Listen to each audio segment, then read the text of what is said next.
All right, so if someone had any interest in moving to Vietnam, and how could they do that? Well, if they wanted to teach here, which is what I did and what a lot of the expats do here, you could do a TEFL course. It's like a teaching course which you can do online, but you definitely get more enriching and more informative experience if you do it in person. And I actually did it when I was in Manchester, but you can come here and decide whether you like living here first of all, and then there's courses set up here where you can actually teach during the course, which is a Right. better experience, because when I did it in Manchester, obviously there was no teaching of a second language, because everybody on my course was in the same boat as me.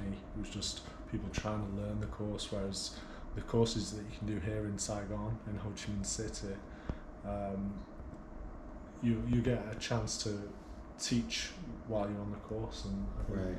you know a guy who does Yeah, so I'm connected with a TEFL school here called Ninja Teacher, and I've got an affiliate link down below. Full disclosure: if you click on that link, I'll get a bit of a kickback if you do end up signing up for it. But as Joe said, coming here to do a TEFL or TESOL course, which is a requirement to be an English teacher here.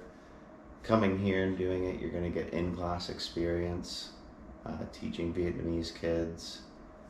You're going to get a high-quality program that hundreds of people have done already. And then maybe the most invaluable thing about doing it here is you get here and you automatically have a group of like 20 or 30 other people who are right there training to become a teacher with you. So you come out here, and if you're worried about not having a social circle or things like that, that doesn't become an issue, and you've got some friends. And then beyond that, this TESOL school down in the link below will help you with job placement assistance. So it'll be very easy for you to get a job.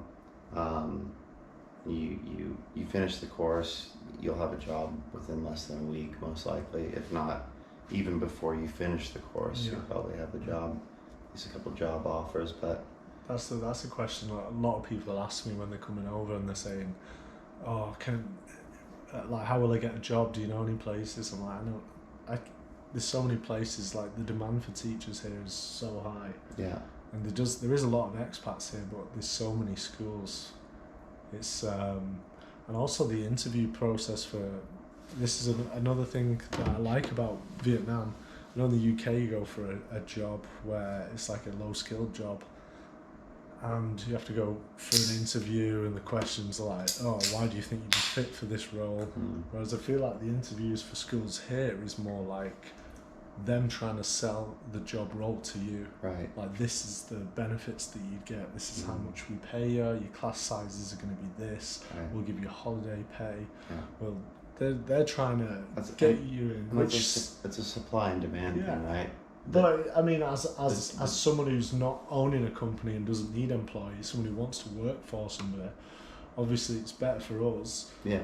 If the interview process is like that, where they're trying to get you rather than you getting all anxious and getting suited up for the job interview and just being bombarded with questions. It's a nice change to go into a job interview and them try and say, "This is why you should work for us," rather than them ask you, "Why do you think you'd suit this company?"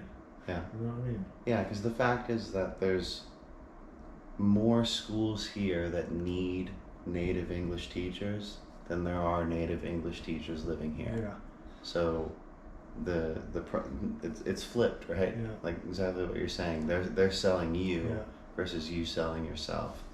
And yeah, and to summarize that is like, you won't have trouble finding a job to teach English here. Like, no problems at all. I mean, and there's other ways to do it too. If you don't want to go the teaching route, you can come out here and you can open a business. You can make an investment in a Vietnamese company. You can come out here, and if you've already got lots of savings, then you can just live on your savings. Yeah. Another way to get a long-term visa out here, if you choose to, is to get married to a Vietnamese spouse and have a spousal temporary residency card. So there are various options for coming out here and making a life for yourself out here in Vietnam. But I think it's just the case of, mentally prepare yourself for coming out here and experiencing something very different. And if you're in that frame of mind where you're willing to be adaptable and you're ready to make a big change in your life, and a big change that's gonna garner you a huge sense of adventure, and it's gonna make your days filled with new and interesting things that you're not going to see every day. Was it a big change for you, do you think, when you came from LA to Vietnam? Huge change. Huge change. When you got here, did you feel uncomfortable, and how uncomfortable did you feel, and for how long did it take a long time to settle in, or did you just, like a duck to water, just feel like as soon as you landed, this is great, why didn't I do this sooner? Well, I definitely felt that. I definitely felt, once I started really liking it, I felt that sense of why didn't I do this sooner? But I'm very glad I did it at age 27, which is relatively young, as most people come out here in like 50s and 60s, But did it take you a while to get accustomed to the culture, or did you? In terms of the culture shock, I think I was so prepared to experience something different because I was just so exhausted and fed up with the boredom and the mundane lifestyle that LA was, that I looked at all of the change and all of the new things as just, I welcomed it. Mm-hmm. I was ready for all of it. I was happy to see the differences. And I think if you're in a place like that where you want a different life, a truly different life, then you can come out here. A really good life. Yeah. It's different in a great way. Not different in a, I moved to a place and this sucks. Yeah, but I'm gonna get used to it because it's different. Yeah. It's more like, it's different in an exciting way. Yeah, definitely. And then, I came out here and I was like, wow, I just fell in love with it immediately. Not immediately. It felt like that. It felt like that for me. Maybe after the jet lag wore off. Yeah. No, it did feel immediate to me. But like you said, you was prepared. Yeah. I was probably more prepared for my trip here than I was for my trip to Shanghai. Yeah. I think this trip kind of gave me like a false sense of security in a way. So then when I went to Shanghai, I was like, I'm ready for this. Found it very different. But I know we talk about the culture shock, but it's very easy for a Westerner to get settled in a place like this. So there is a culture shock, but it is westernized more so than China. So I mean, there's a lot of English speaking people. Yeah. The food apps, they cater for English, like a lot. So it's and if you're in Ho Chi Minh City or you're in Hanoi or even Da Nang, these are big enough cities where they're gonna have what your big city that you come from has, or maybe more than what your small town has where you're from.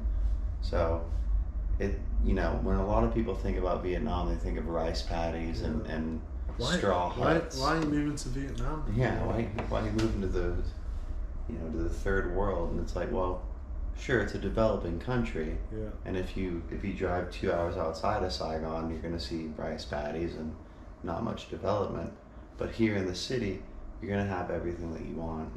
Everything's very easy to get, and as we touched on earlier, it's much cheaper, more convenient. I think we should also talk about where Vietnam is actually situated. So I just got back from Bangkok. I did a weekend in Bangkok. The flight was 1 hour and 10 minutes. It was a visa run, so my school paid for the flight and return. So, but how much are we talking for a flight to Thailand? Maybe like $80 round trip. Yeah. So $8 return, So, and it's the same if you want to go to the Philippines, Malaysia. Philippines is a little more expensive of Yeah, a but I mean longer in terms of flight. in terms of how Convenience. yeah. Whereas if you're in the UK and you want to see all these places, like Vietnam, would you say Vietnam is the most central country in Southeast Asia in terms of Yeah. seeing? Especially Ho Chi Minh City, Yeah.